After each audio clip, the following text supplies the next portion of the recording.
Duck and Clyde and all of those. So no way. So tell me about that. How did you become friends with those famous legends? So I was the first Blazer ball girl. I go back a long way. I mean, I could tell you, and my dad used to cut like Lucas's hair, all that old school. I've just been raised around it. And this is not on the interview, is it? No secrets here. Look, I hope this is no not secrets. Yeah. So No, I've just grown up around it. My parents, there were probably maybe 4 Black people that had season tickets back in the day at for the Blazers back in Memorial Coliseum. My parents were one of them. And so my dad cut all their hair. And so Wally Scales, who, you know, he was a Black guy in the organization. He had a role in the organization, and the ball girl piece was under him. And my dad used to cut his hair, and Wally was just like, hey, you know, does she want to be a ball girl? And I was young, and I remember I got there, and then it was me, and then this other girl named Jennifer came on board, and she was in high school. I was in grade school. I was actually too young to be doing it, right? Because they had an age thing. But so yeah, so I just grew up around it, and then yeah, I mean, I have so many. We could talk offline about that. I grew up around it, but then. And then Michael Harper came to town. I met him. We just became friends because I knew, just knew people and been around it. And then Kevin Duckworth, when he came to town, we were really close. And they all would come over here. And I live in the house I grew up in now. I just bought it 10 years ago. So I'm saying, come over here. Yeah, it's my mom cooked and stuff for them. And then Cliff and we met one night out. He was actually with this girl that I knew. It was like his first time out. And we just started talking, and we just, from that day, 1989, friends ever since, tight. Like, I miss him a lot because he would be right here with me. He would be like, well, I'm going Swift, because they call me Swift. I'm going Swift. But yeah, and his family, they're here. So we're all like brothers and sisters. And it was nice because I only had one sister. So it was nice having, we call them the Robinson clan. Right. And so it is, he was my guy. So yeah, I do miss him. And then shortly after he passed away, his brother Craig passed away. So it's just kind of sad. But his sister Lisa and Tori and Rashard and those guys are here. So, and his mom. But yeah, we can talk about it one day. It's a lot. Wow, that's incredible. Yeah. So did you know, like, so after that era, are you still pretty close with the Blazers? Did you know Damien and others? So Damien, I know him from the neighborhood, but my era is like Clyde. I check in on them and his mom in Houston. I mean, and then Mark Bryant and his wife, Shelly, we're all really tight. Cliff has twins from Heather, and I go down to Phoenix and see them. And she came actually here for my kickoff party. So Terry Porter. Yeah. So just, I'm the old school. I'm old. You know what's so funny, you guys? I'm older than I think that I was. The funny thing is, like, you have to put your age on stuff, and it's so funny right now because I do all the work with the youth, right? And so they're always like, Miss Tiffani. So one of the youth that I've worked with forever, they called me. They said, Miss Tiffani, I guess you're not 29 and holding now because we know how old you are. So I go, oh my God, I can't even believe that. Oh man, kids will call you out. But our kids so it's always constantly call us out. Yeah, and it's always been the joke because I have interns come to the city every summer. And I was on Mayor Adams' education team, and we helped build that program, and I've just expanded it, and I still manage it. Oh, So when I give my speech, it's always like, yeah, I'm 29 and hold it. But it was so funny because now it's like the secret's out. now everybody knows your business, right? Because Listen, you're running for office. So funny? I know my boyfriend of like 17 years, he was like, how old are you now?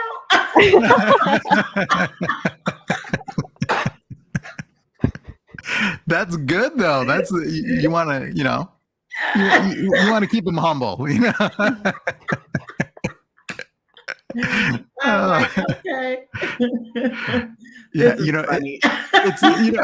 it's crazy because like our kids are ruthless. Like, the great thing about kids is that they don't lie unless they have to, right? But they'll tell you the truth.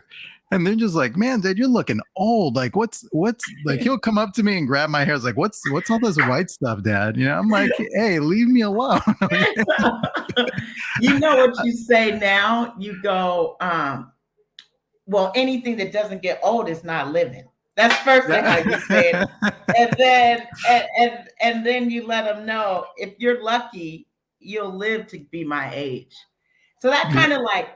And I remember my dad is no longer living. He died back in 1993. But I just kind of remember those kind of things. And it's like, you know what? It's okay. Claim it. I'm lucky to be here because he died young. His dad died young. So I just think about it differently now. And it is what it is, right? Yeah. I'm wise. I'm experienced. Right? Yeah, experience with a lot of mistakes for me. Tell me about it. You're just like, oh, I don't know. Like, this is so funny. You want to hear a funny thing? Before Cliff passed away, like months before, we'd be laughing and joking, and he said, "Oh, I'm so glad social media wasn't around when we were."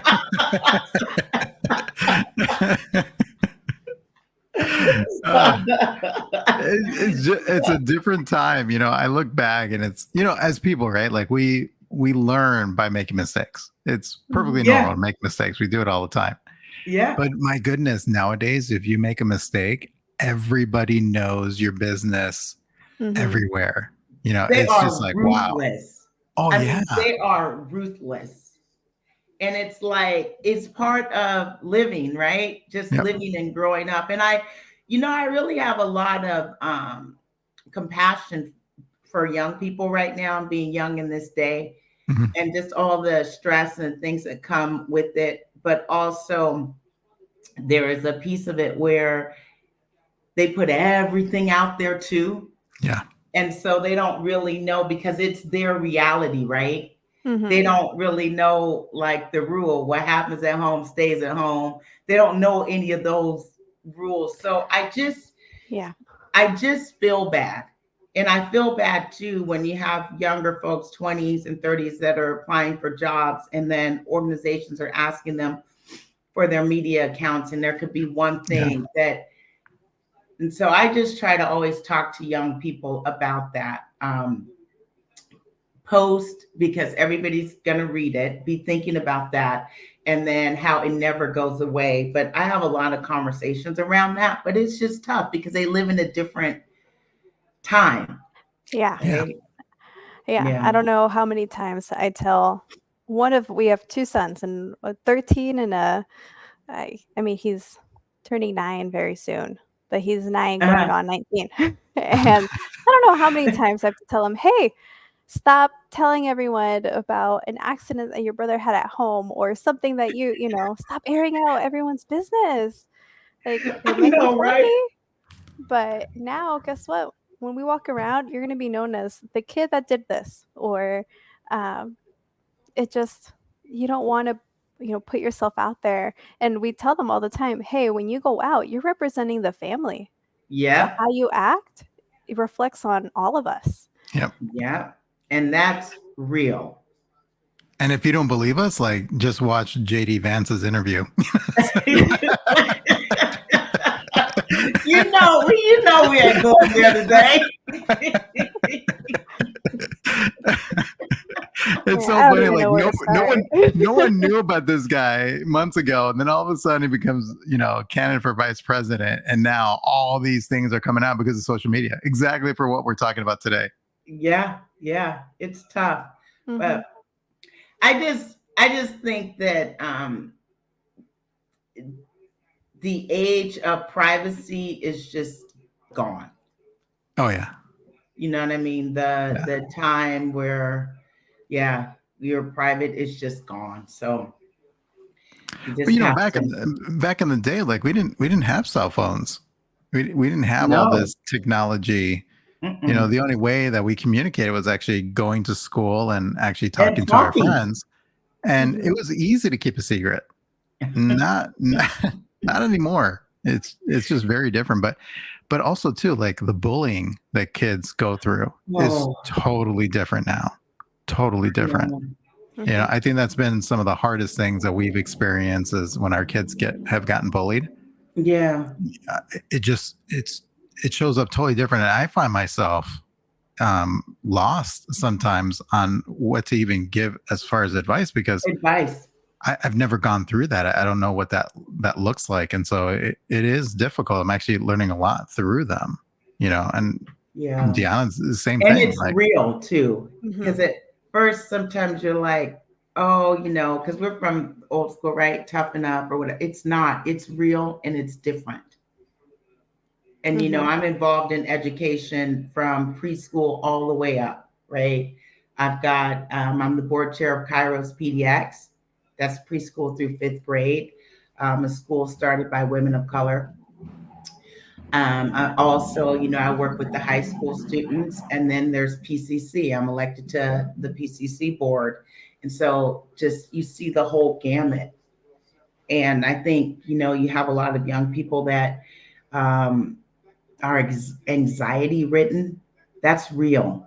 And at first, you're thinking, you can, you know what I mean?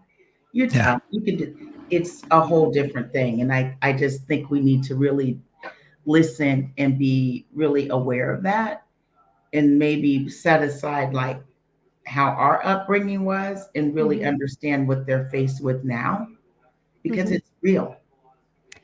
Yeah. Well, go ahead.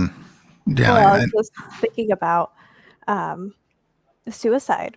I mean, we Yeah. have to those I remember it being a topic when kids were like in college or older young adults, and now the with the yearly training for educators and staff, school staff members, it's hey, keep an eye on because it starts the red flags are there in middle school, and then it really goes up, Hmm. into high school, and by then, um, helping them and Hmm. addressing it, and it gets a lot harder.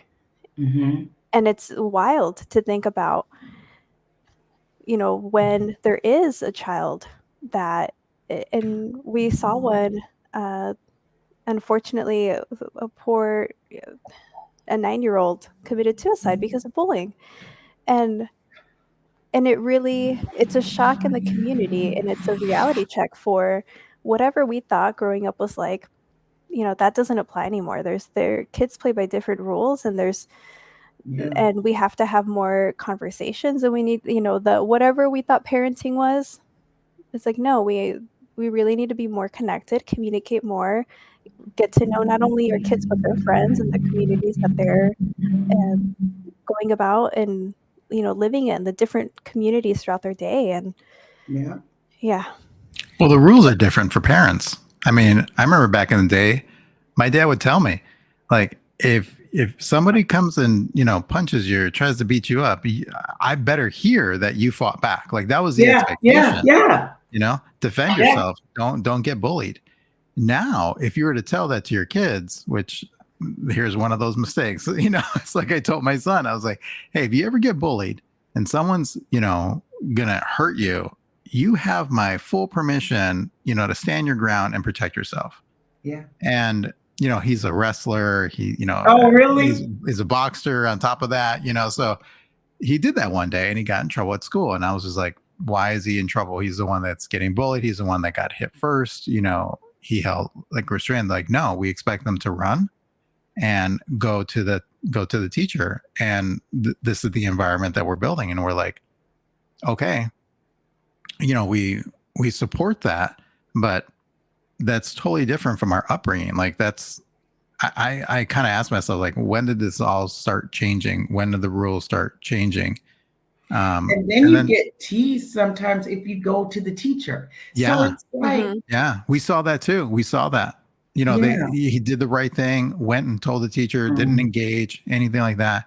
And they just got really bad. And then it's damned if you do, damned if you don't, kind of. Yeah. Yeah. Right. And so then because it's then the like, schools don't even know how to handle it. No.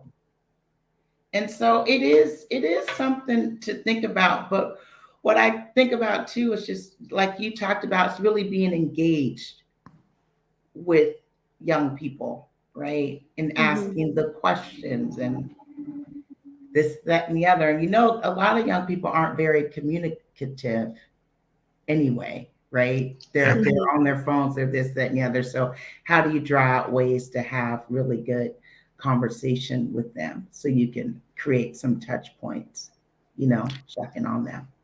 Yeah. Well, it's interesting here in Oregon. So neither of us, Diana or myself, we're not from Oregon. Where are you from? So I'm originally from Chicago. Okay. And Diana's originally from Mexico. Okay. And, but I've lived more time in the US, and before I came to Oregon, I was in San Diego. Oh, okay. All right. Yeah, so very different from where we came from. Really big metropolitan areas and just very different education systems, and of course, just a different time. But it's amazing here in Oregon. I kind of want to get your opinion on this, because this is one of the things that has bothered me, but more so Diana is our literacy program here. When I ran a few years back, and I was really trying to harp on that, on our children not having the ability to read. And it's a huge failure of the state, and it continues to be a failure. Yeah. And to me, I don't think that the problem is that complicated. Yeah, but I know that it's a complicated problem. And for me, it's, let's test every kid to understand how is it that they learn. Let's identify those learning disabilities. We shouldn't have an education system that is built for children to have to fail first in order before they get to get help. And then even that failure has to be, 3 to 5 years out and failing. And now we're, at this point, they've learned, skills to survive, not necessarily to learn. And, Diana, she's a literacy teacher. She can explain this way better than I can, because she sees this every single day. Yeah, God forbid that a child speaks another language at home, because then immediately, and I don't know how many times I've had this conversation where I'm like, hey, let me finish that thought, where immediately they say, oh, we're not going to test them. This is a language barrier, or this is a language issue. And it's like, hey, just so you know, linguistic racism is when you're blaming the issues on the language, and it has nothing to do, with that. Like, there's a lot going on with this child, and while it's an easy label to put on them and move on, it's not. One, you're creating the system that's going to continue to fail students over and over and over again. Where you're getting, there is federal funding for this. There shouldn't be such rigidity around what it will be allowed, what programs will be offered, and to what George was saying, there shouldn't be failing, or there's no reason why we need to have 3 years of documentation. I mean, even 1 year is enough. And you're absolutely right in being one of the reasons Kairos was created was to eliminate the achievement gap, the racial achievement gap. It is very real. It is very real. And the fact that you have to show this pattern of failing from grade to grade to grade before you get help. It's like by third grade is, if you don't have what you need as far as learning to read and even just comprehension skills and stuff by third grade, the statistics for you of being where you really need to be in the world are very slim. And so if you've got to document 2 and 3 years, that's third grade, right? When there shouldn't be a fail first, I think there should be assessments on the front end of our students. And I'm going to go out on a limb here and say this because we're just talking. I often think about the investment of funding in education, right? And there's never enough money. I sometimes think the opposite, that there's enough money, but it's how we use the money. Mm-hmm. And I know I'm going out on a limb here, but one thing about me is I'm honest, and I always start to just kind of think about it and assess it and how we use the money and how we really deliver intentional education, right? And actually how we meet students where they're at to ensure that they're learning and getting the things that they need, not to survive, but to thrive. There's a difference between surviving and thriving. And so when you do come across youth that may have some barriers to learning and things like that, if they've had them for so long, they create survival mechanisms. And sometimes it's hard to identify, you know what I mean? Create the thing. Yeah. So I know some adults that don't read well, but they have lived so long like that you don't know unless you become close to them. And I'm talking about people who are like, especially older folks that like back in the day, I mean, they own property, they do all these things, right? But I'm just saying, literacy is a real thing. And if you let it go too long without noticing what they may need, they can create ways to survive and hide it. So, and when we have students coming into PCC, there's a lot of students that come into PCC from high school that aren't ready. And so, I mean, it's a real conversation. Well, I think, like that state of survival. I mean, we're human beings. We're built that way. We're going to figure out a way to survive, and they may not be the best, tools or practices that we need to do, but we're going to do whatever we possibly can in order to, push forward. That's why, it's interesting talking about this topic, because when you think about people that are homeless out in the streets, a lot of people are like, they just want to be there, blah, blah, blah, this and the other. And it's like, trust me, I've actually been on the streets with them. I've been in their tents. They've offered me their meth because, we've become good friends. But none of them have ever said, this is what I want for my life. Every single one of them has asked, how can you help me? What services are there? Is there anything that I can do to get myself back on track? Like, that's every single conversation. The situation that they're faced with is that they're in a state of survival. For a lot of them, like there's this need in the community. This drives me nuts. I'm just going to get on my soapbox here for a second. We don't have the behavioral health services that we need in our community. For a lot of individuals, they've taken so many hard drugs, they are in severe psychosis mode, depending on, the day and the type of drug that they've abused. And, we're talking about civil commitment. But in this state, we can't. I mean, everybody knows OHA was in the front pages, a few years ago because we couldn't maintain the Oregon State Hospital.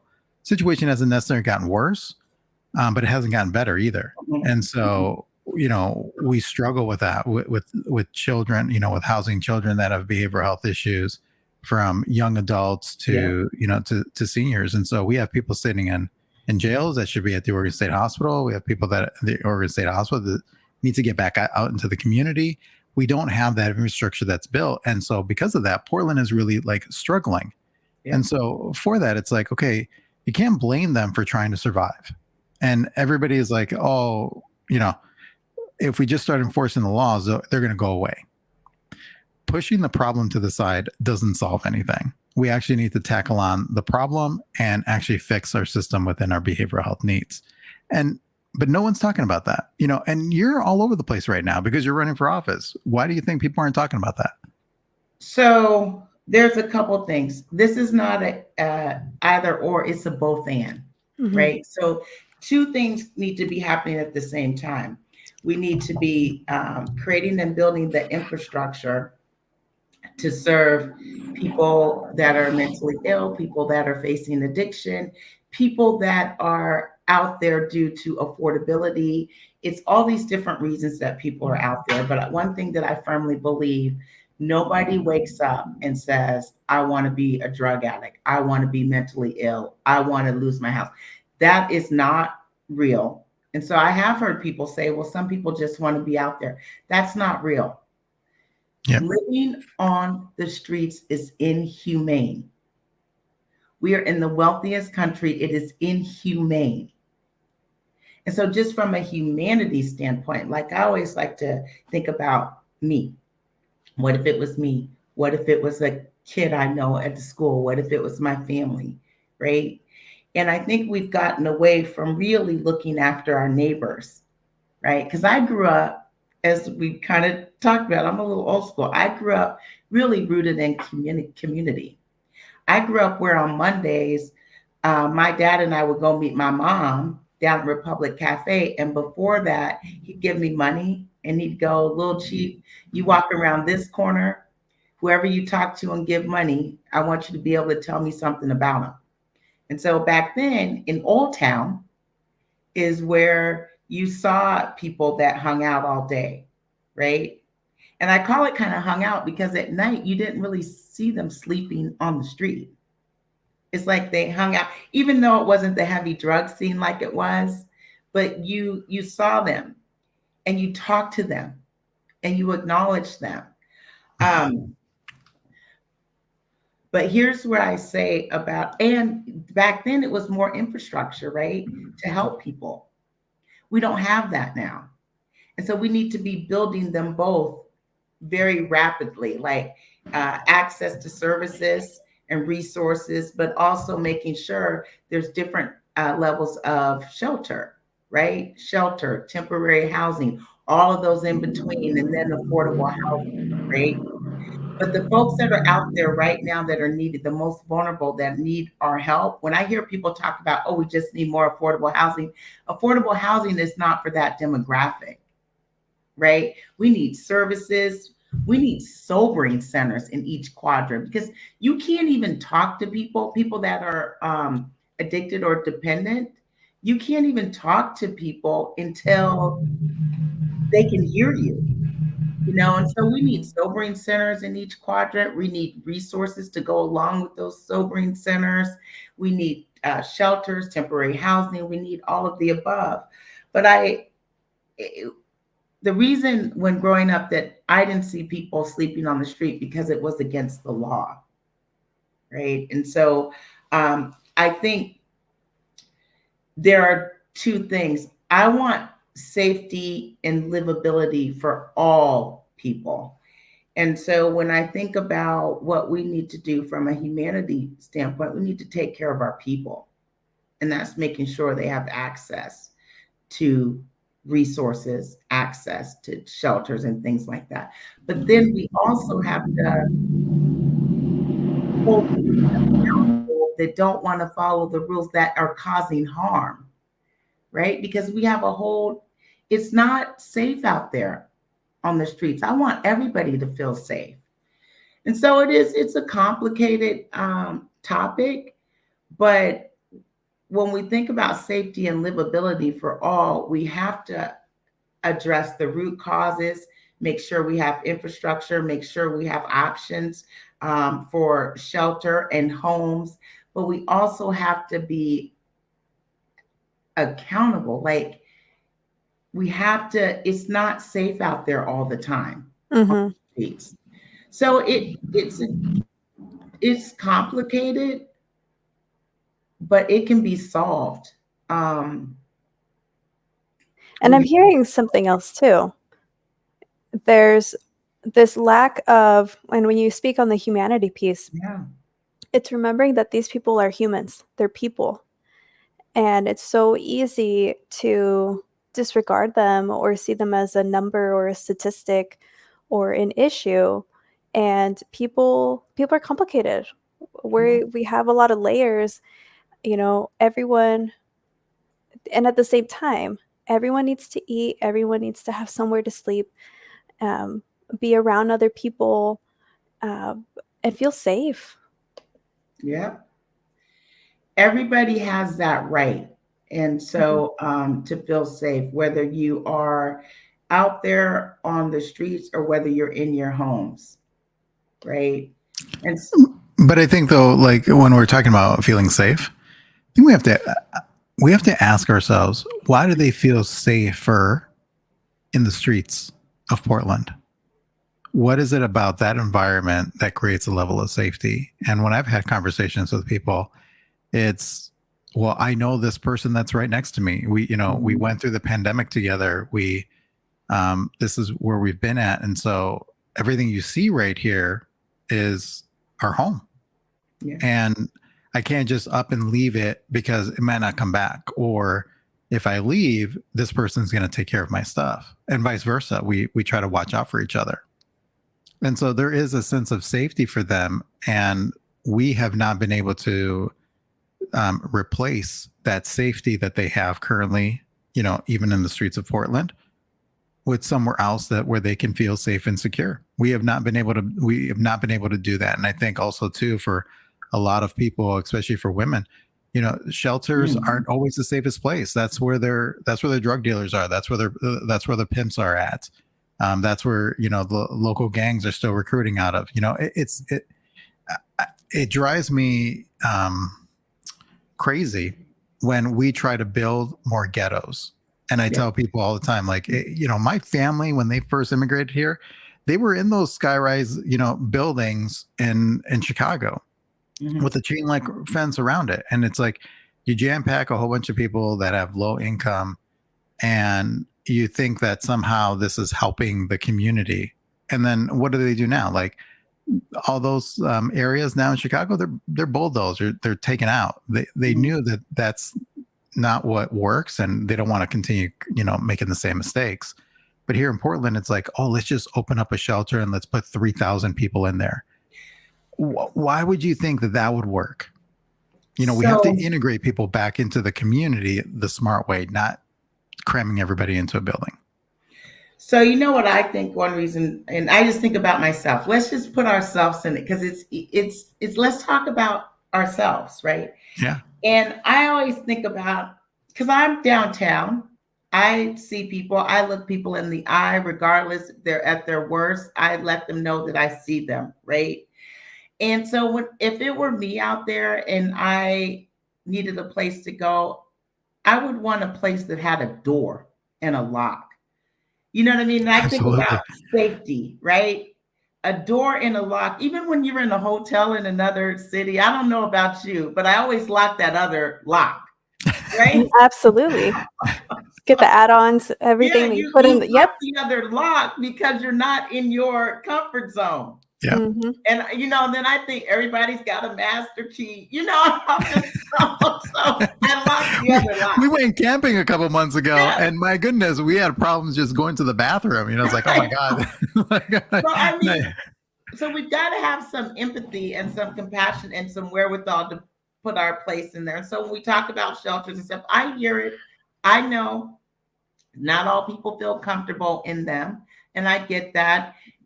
But I'm just saying, the more things that we can build temporary shelter with safe, like a door and a lock, of course, that's ideal, right? That's ideal. And the thing is, the services are so important once you get them in there, because the services are needed to get them, to move them to the next, to the next, to the next, to the next. And something I always say, like, we may not capture everybody out there and turn them around, but it's my hope that most of these people get turned around, right? And headed on the right path. And then I see the role of Portland Community College. I'm already thinking, I'm from a family, you speak it into existence. These people that I encounter, some of them are going to get right, and then they're going to need an opportunity, right? And so we've got to really be conscious around the resources and what we are putting in these folks' brain to get them moving to the other side. That pathway. Yeah, that pathway. And so I get it. I understand why some people feel safer on the streets, but I'm just going to always go back from a humanity standpoint. People should not be living on the street.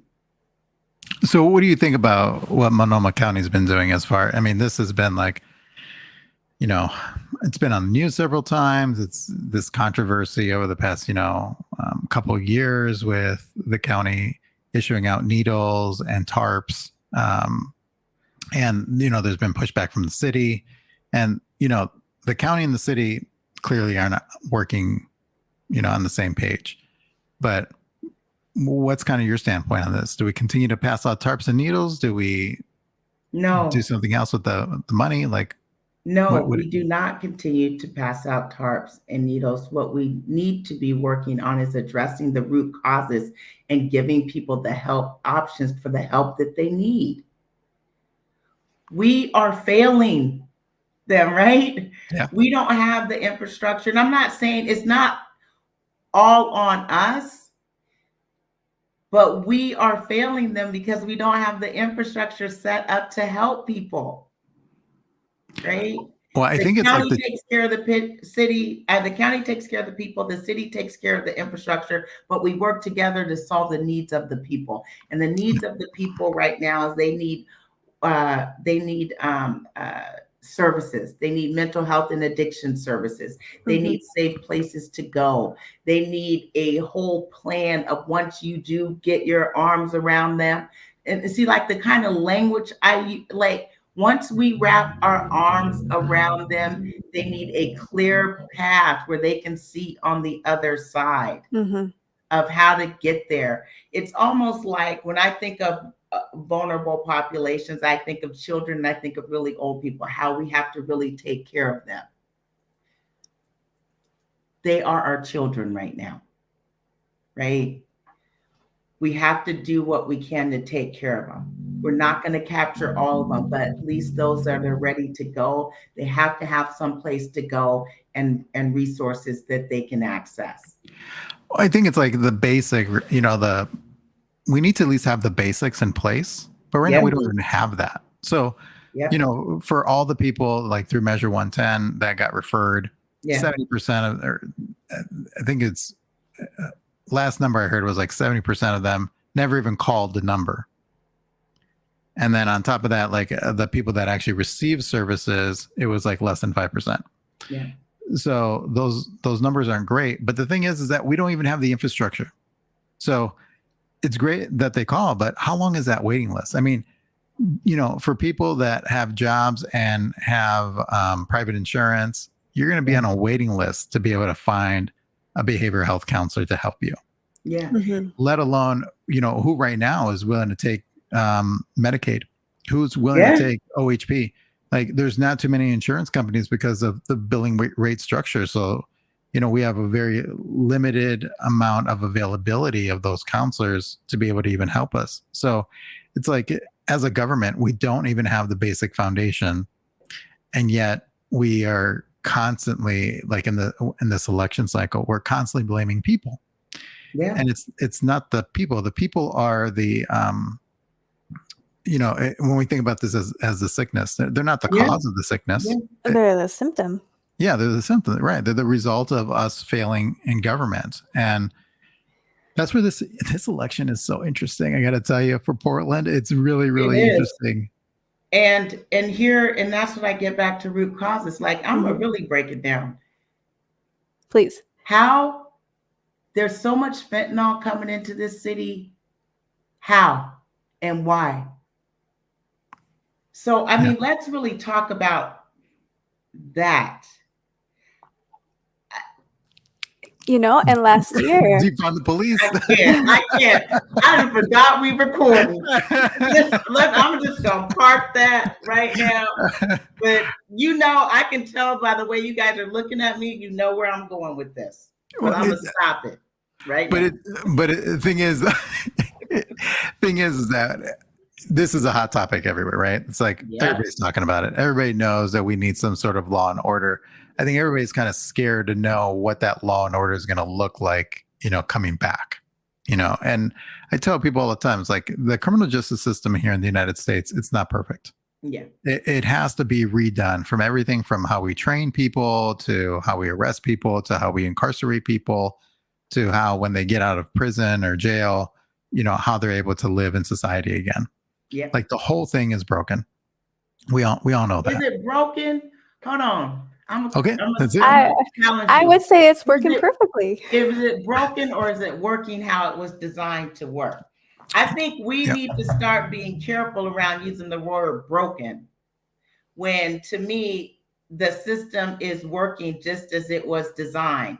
And we can also apply that theory to education too, keeping some subsets of people down here while you're elevating another. So now we're talking about systems, and we're talking about a whole nother thing. So I just think we should be careful when we say something is broken. You're right about that. I mean, the criminal justice system, the way it's designed and the way it's been maintained is exactly the way it was intended to be.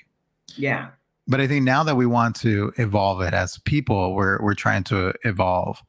There's a lot of things that need to be changed. But that doesn't mean, like with defund the police, is to then go polar opposite. You know, like this pendulum, we're on this pendulum swing right now. And it's like, I don't know why we ever did that, to think that we were going to get, you know, a very different result. And I've had this debate constantly about, can society police itself? Yeah, that's not real. I don't think so. So that's not real. And just, we're talking about, I want good public safety for all, right? And so I'm experienced enough to know that two things can be true at the same time. Are there systemic and cultural issues that we need to address in policing? Absolutely. And we need to work together and start chipping away at that. But also, do we need well-trained, accountable, responsible policing? Do we need policing on whether I call, you call, or whoever calls, we get the same type of service? Yes.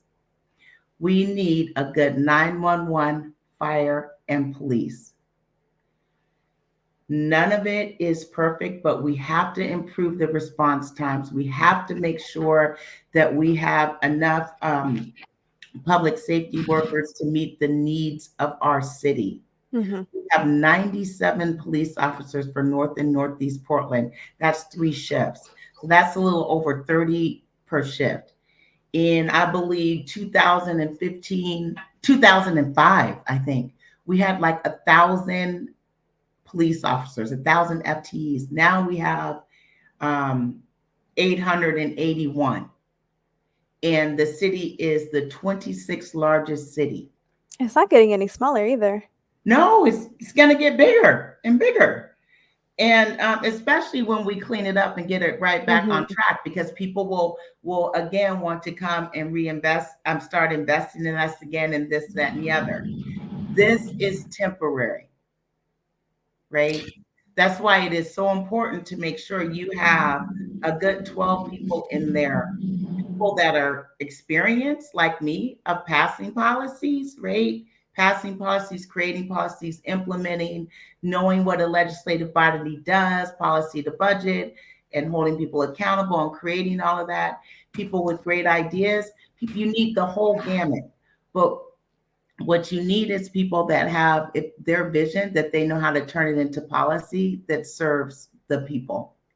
and take what people want from us, right, and turn it into policy, right? It's not everybody kind of like, oh yeah, government it's got a lot of nuances in it, right?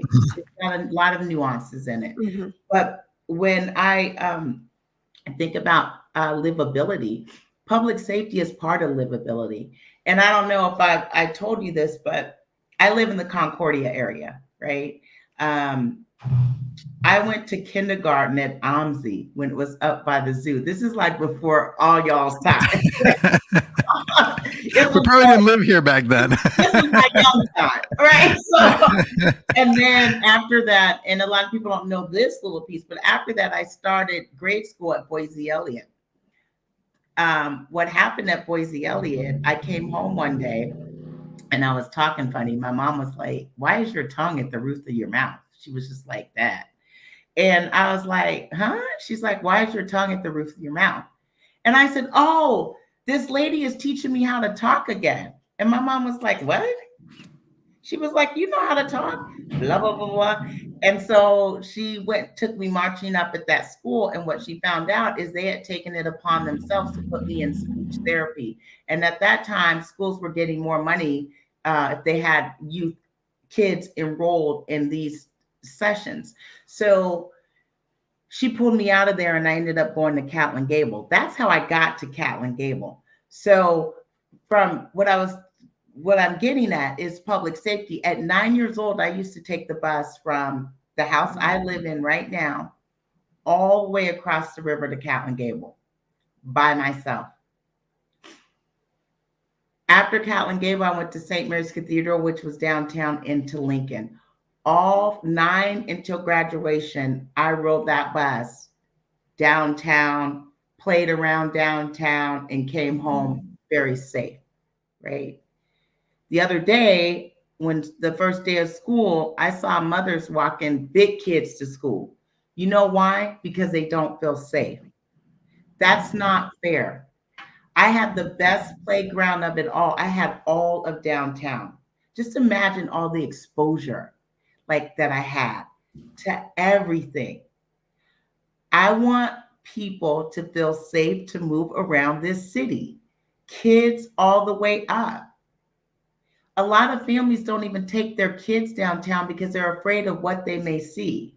But yet downtown, we have the arts, we have the libraries, we have the Oregon Historical Society. I mean, we have all these things that kids need to be able to see and adults, right? And have access to, because I did. And so I guess I get to this whole thing of anti-police. That is not real. What is real is we have to address the issue, and we have to make sure our police are well-trained, responsive, and accountable. Because that's the key piece, that accountability. Yeah. You know, I think for both Diana and I, we worked in state government for many years. Yeah. And we both can, and I can attest to this, like even being a police officer myself, there's a lack of accountability. Mm-hmm. And it's usually tied to something political or something that protects the organization. You know, like an agency will protect itself even when it knows it's wrong. Yep. And it's like, just come out and say you messed up. This is what you did. This is how you have to correct it. We don't do that. Instead, we fight it till tooth and nail to, keep saying that we were right, because we have the money to defend it in court. Yeah. And it's just the wrong thought process. That's why I'm hoping, like with these elections, that we're going to get a very different ideology of what management really looks like and how to hold people accountable. I mean, Diana, talk a little bit about your experience, like what we had, last summer with the kids with the Nerf gun. I mean, you gotta hear this story because this is crazy. So in our home, when, our kids, they do chores, that's how they earn their money. And our boys clean the house. And they said, we want to spend our money now. I'm like, okay, let me take you to Target and you can pick out. And they were all into Nerf guns. Yes. They went and got one. Oh, look. Sorry, I have one right here. This, and I'm talking like bright, colored, like very obviously this is not a real firearm. Yeah. Well, on the drive home, one of my sons decided to like stick it out and pretend like he's shooting, mailboxes or something, right? Yeah. And I tell him, hey, put that away. You never know who's gonna see us driving by in a particular, high socioeconomic status neighborhood. And someone might think, oh, that's something, a real gun or paintball. And he put it down. It was out for a couple seconds. He put it away. We go down to the gas station just to get like a Slurpee. Yeah. And as I go to pay, all of a sudden, I'm parked like this. There's a cop here. There's a cop here. There's one behind me. There's one pulling in. And I'm like, oh my goodness. And someone, What? sure enough, Somebody called? someone called and said that a group of teenagers were driving by, and it was either a paintball gun or a BB gun, and were destroying property. So I walked out first. There were 2-3 officers out there. I'm like, what's going on? They're like, oh, someone called and this is what they reported and we need to talk to your son. I'm like, okay. And so we come out. At the time, our son had just barely been 12. And he's tall. And it's the summertime. So he got a little tan. And he doesn't look like a 12-year-old. And they treated him like an adult. Right. They talked to him, threatened him. And I'm looking at them like, go to the car. Before he even came out, go to the car. Go look at the toy. They didn't go. They didn't check. Didn't want to talk to me. Just wanted to bring down the law and make sure that he never did that again and never goes and plays outside with Nerf guns because you never know who's going to call. We're like, okay. And I was, so they come home and they come and tell me, and the kids are terrified. One, they know now they're traumatized for real. Now, right. And dad was a cop, right? Before. And so they come and tell me the story, and I'm just like, are you serious? Like, really? First of all, cops are backed up on 911 calls. I mean, I remember, patrolling, and, the minute I started, I already had 10 calls. I was already 10 calls behind. Yeah. Why would 4 cops show up for something like this? Right. And so, you know why. Hey, well, yeah, I know exactly why. There's no hidden secret. We're brown in a white neighborhood. And, so, listen, you said it. I didn't. I said it. It was me. Okay. But I went to go talk to the chief of police, and I was like, it's going to be on their body cam footage. Yeah. And the whole time when I was driving there, I even told Diana, I'm like, oh my God, are you sure? Like, this is exactly how it happened, because I'm about to go talk to the chief and the footage. And so I was a little worried, people's interpretation of what's going on, things like that, things getting heightened, you just never know. So I'm watching the video, not with the chief, with the commander. And exactly how the kids described it, exactly how Diana described it, is exactly what I saw on camera. And the commander looks at me and says, see? Nothing wrong. And I was like infuriated at that point. And I said, first of all, how would you like it if one of your officers went to your kids and said that they're not going to jail today? How would you like it that they would say that you technically broke the law, this is disorderly conduct, when this is not disorderly conduct? And I said, how would you like it if 4 police officers rolled up on you this way, on your kids and your wife this way? You're going to tell me you guys don't have enough calls to deal with? Because I know that, I was a sheriff before. We're so spread out, and there's not even enough of us.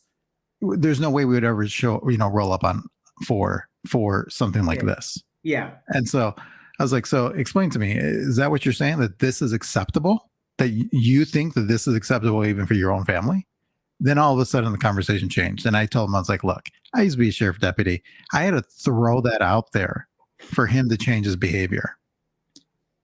But still, even then, it was just like, oh my God, I cannot believe that I'm having to sit here and explain it. I will. But even though that happened, I still support law enforcement. I want that to change, but did it have a negative impact on our kids? Yes. Absolutely, 100%. But it takes a lot of work from our side, from both of us, to be able to talk to them. And, now they still want to be police officers, which, hey, for me, it's like, great, walk in your dad's footsteps. But again, we can't give up on them. But there's got to be a system of accountability. Like, we shouldn't have a commander that thinks that is okay behavior. That is someone that should have never been promoted to commander, or someone that should have ever been chief of police. It should be those type of people that they are able to see it, especially in those moments, and say, you know what? No, you're right. That was wrong. This is what we're going to do. This is our corrective action policy. And this is what we're going to do in order to ensure that is not going to happen again. Right. And that's what we're talking about, right? So here is how I think. And then, I'm endorsed by police and fire, right? And I've had conversations. And one of the things, like I said, hey, the same thing. Are there systemic issues and cultural issues that we need to work together to address? Absolutely. When you get it right, I'm going to be there to say you got it right. When you get it wrong, I'm going to be there to hold you accountable. And how do we work together to solve it? One of the things I try to operate from is that we're not perfect, right? We're going to make mistakes, right? The issue is when you are unable to address it, say what it is, and then address it. And so, like you were saying about the commander or the chief, you just brought up, should he have even been promoted? Right? Exactly. So you got to start thinking about, and that's when we talk about the systemic stuff, right? The training, the accountability, all of those things. That's where we start addressing that. Because could that type of behavior have been caught before he started being promoted, right? Could we have addressed those touch points before? And I always like to say, when we talk about police and fire, those folks that make sure that we're safe, as an organization, are we ensuring that they are well trained? Are we ensuring that we are supporting them? Are we, when there is an issue, are we calling them in and having the real conversation and coming up with a solution? In my whole history at the city, the one thing is kind of a joke. People like it, some people don't. I don't care what bureau I'm in. If I see a way that we can serve our public better, I go to that bureau, identify the problem, and I always have something in hand. Here's an idea, right? And so when I think about, it's easy for us to point our fingers, they're doing wrong, wrong, wrong. The hard part is, and the part that you should be challenging all of us running for office is, what do you do when things are going wrong? What do you do? How do you show up? How do you talk about accountability? This isn't a race about political will to me. Who has the political will to do what's right in difficult times? We're in difficult times all around. So folks can have their ideas, they can do all these great things, right? But when I'm looking around at folks, I'm thinking, who has the political will to shepherd us through these times, these challenging times, right? And then who has the wherewithal really to build effective policy and align budget with it, right? And hold the city administrator, mayor accountable for delivering on it. What I have set and met with the police union, and I really agree and believe we are on the same page, and he's on the same page as far as the community and understanding that we have to address these systemic and cultural things. But at the same time, we have to make sure they're well trained, invested in, we're on the same page. I really do believe that. And so when we just talk about safety and livability, our police and fire in 911, we have to make sure that they are well trained. Well, yeah, a lot of people will ask me, they're like, so George, how do you measure success?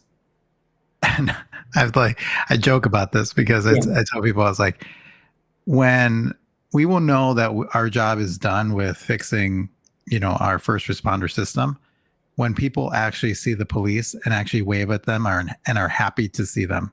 Yes. Because I remember being a police officer and a fire truck can pass by and kids would run out in the streets and be waving at them. And, that's me. I love fire. That's me now. Like, oh my God. Yep.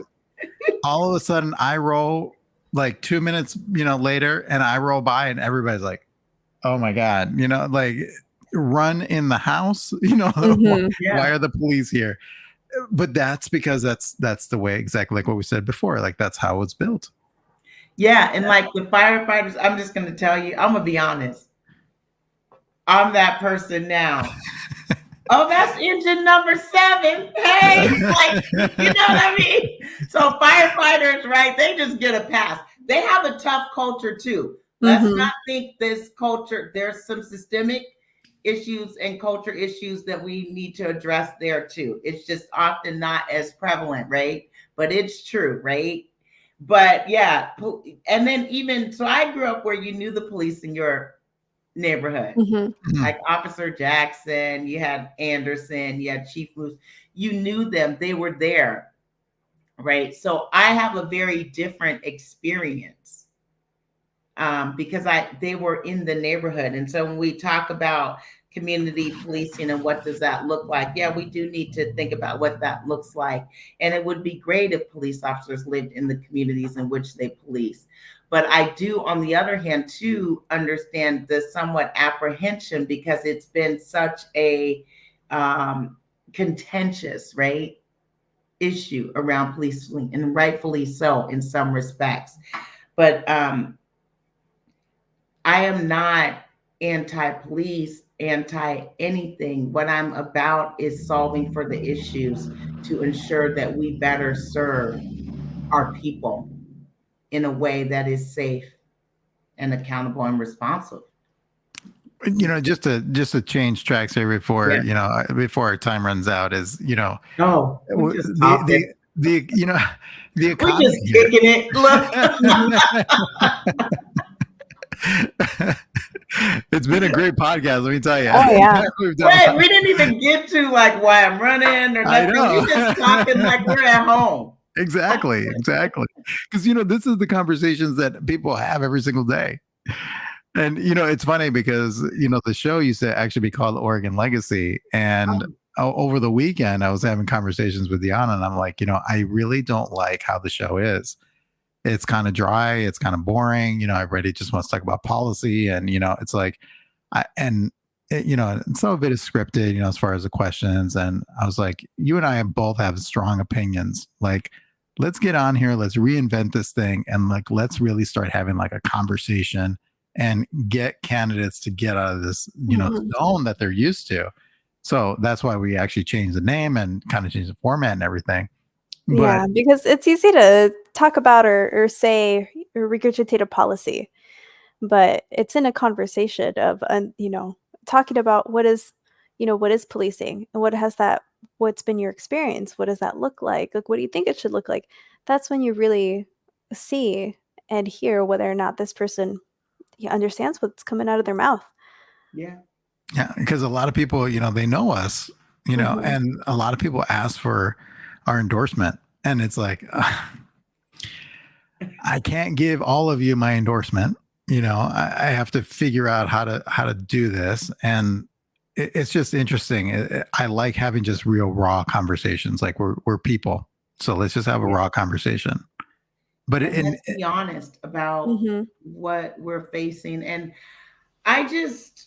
be honest about who you are, right? I have been rooted and worked in the community my whole career. This is not new to me. Like I have been supporting organizations. I've created policy. I have a program of how we support organizations that provide wraparound services to communities, right? I've been supporting youth all this time.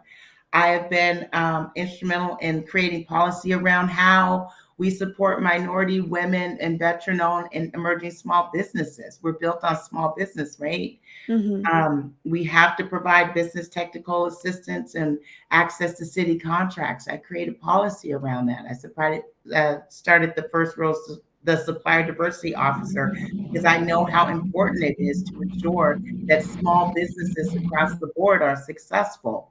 I mean, my work at PCC, I'm voted, this is my second term, and I know the importance of access to education and career pathways. It is so important, and especially for folks that are economically challenged and underserved. We have to make sure they have access, right? So they can grow and be and thrive just like everybody else. Those are real things. Those are things that hit home to me. But you know what, though? In order for us to be able to do that, though, we need money in the government. It's not the barrel, there's a bottom to that barrel. Yeah. And it's really sad to see that this coming year, the budget isn't increasing. It's actually getting smaller. And so, but we need more business, so I always tease people about this. And I always say, the messy thing, like how are we going to bring talent here? How are we going to revitalize this economy here? We have 50,000 workers right now that just went on strike, at the ports from the East Coast down to the Gulf. And that's going to drive a bunch of traffic to the West Coast. And we're going to face, shortages depending on how long this goes. Supply and demand is going to be hurting. We might see a spike in inflation. On top of that, we've got an election, that's happening here. So like, how are we going to do this? We're already struggling in this local economy for new business. So what do we do? What we do, number one, we're not delivering on the basic services. So I grew up where we delivered on the basic services.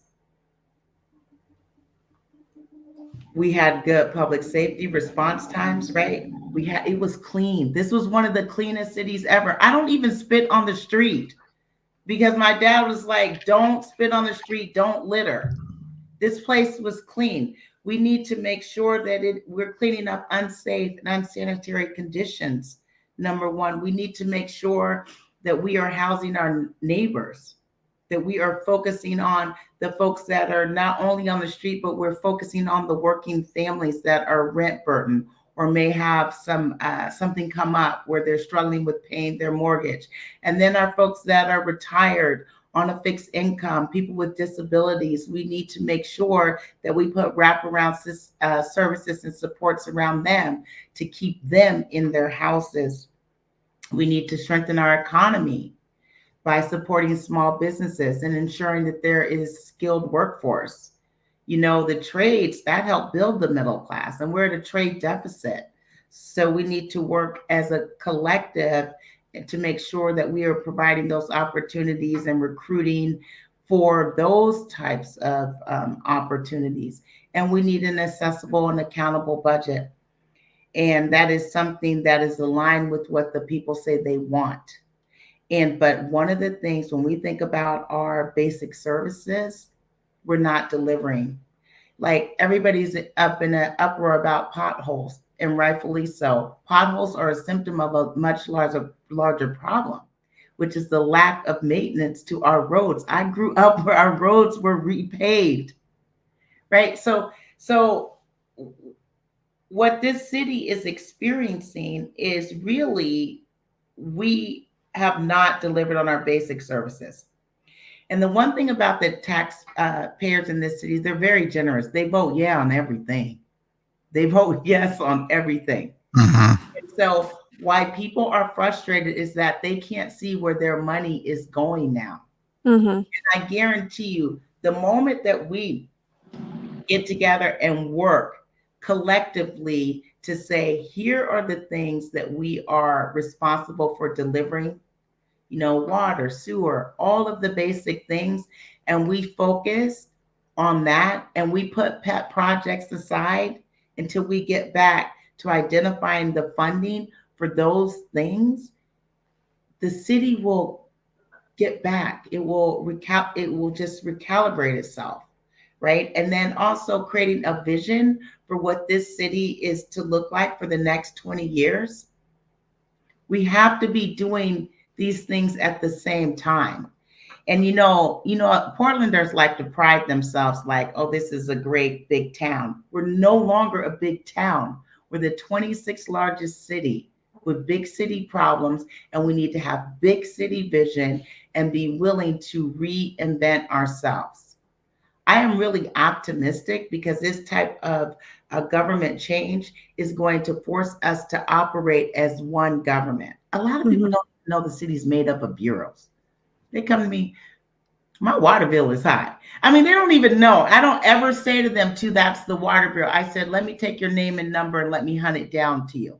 That is how I envision our city. Every employee working, moving forward is really just being responsive, right? And then us internally, us thinking as one city. What are our top 3 goals that we're going to address? And how does each service area roll up into helping us address it? I mean, this is really an opportunity.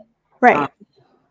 And I'm excited about it because I've worked in it so long and I've always worked as one city.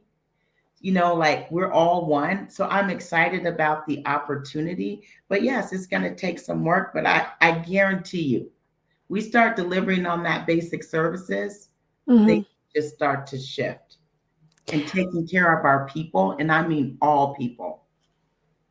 So what's one, and you said so many things. I'm over here like, yes, yes, yes, yes.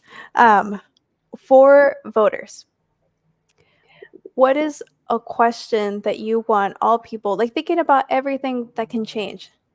What's that one question that you want folks to ask themselves and to think about as they're going into starting to do the research on the options that they have for this upcoming election? So the one question that I want voters to ask themselves, is that what you're asking? Really identifying what is their top 3, right? What are the top 3 things that are really important to them? But also voters ask themselves, how can they lend their voice to be a part of the solution too, right? Because it is easy to point out all the problems, but I feel like we are all in this together. And I honestly mean that. And so it's going to take all of us to come up with solutions and work together, and also be thinking about what role do they actually want to play. You don't have to be on the stage to be a player. The best things that happen within community. So I would like to challenge everybody to own a piece of this city in a real way. Right. And if that is just helping your neighbor next door that may be struggling, that may need groceries, or they may need you to help them clean up the outside of their house, whatever. I want us to get back to really helping our neighbor. I grew up where it was a real sense of community and we helped our neighbor, and we helped them without even them asking. We saw it and we saw what they needed and we helped. And so I challenge all of us is to really live into what do we want to see and how do we want to be moving forward, and really get back to real community, right? And so what you have now is there's been changes, and in my neighborhood, right, there's been gentrification. Your neighbors look totally different. They're not who you always grew up with, but we still need to be very intentional about working with them, building community, and us working together as a whole, as a collective. That's what made this place great. I love this city. I love it. Like you said, I'm born, raised, and rooted, and I love it. And I'm going to work hard to make it be the best that it can be from whatever seat I'm sitting in. So I'm not sure if that answered your question, but no, it did.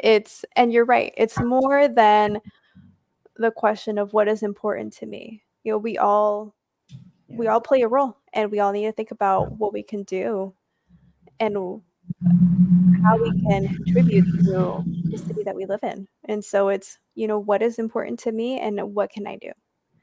Yeah. And it doesn't have to be this big thing. It's Right. little things that make an impact. I mean, I do a whole bunch of things, right? Outside, Mhm. like I cook meals for elderly folks. Like I do a whole bunch of things because it's innately who I am and I care about this place. And so I just want us all to get back to caring and do what we can that is in our wheelhouse to help somebody other than ourselves, right? And to help you know, really strengthen our community in the way that we live amongst people, because I really believe the social contract to how we live amongst people has been broken.